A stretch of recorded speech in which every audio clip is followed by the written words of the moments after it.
വീക്രോസാം hole to hole 1070.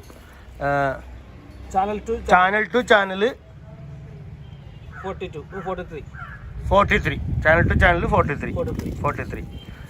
പിന്നെ പോസ്റ്റിന്റെ ക്ലാമ്പിൽ നിന്ന് ഫസ്റ്റ് പിന്ന് 30 സെന്റിമീറ്റർ, രണ്ടാമത്തെ പിന്നിലേക്ക് 50 സെന്റിമീറ്റർ, അടുത്തത് 50 സെന്റിമീറ്റർ. ഓക്കെ, അത്ര അകലായി. വീക്രോസാമിയിൽ നിന്ന് ചാടിച്ച് നിൽക്കുന്നത് 1 മീറ്റർ. ലെഫ്റ്റ് സൈഡ് വീക്രോസാമിയിൽ നിന്ന് ചാടിച്ച് നിൽക്കുന്നത് 30 സെന്റിമീറ്റർ, കറക്റ്റ് 30 സെന്റിമീറ്റർ. അങ്ങനെയാണ് കണക്ക്, 30 സെന്റിമീറ്റർ.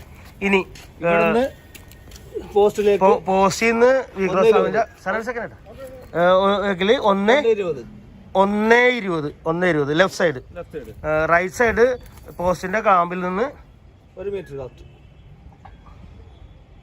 മീറ്റർ ഇല്ല, 95 സെന്റിമീറ്റർ.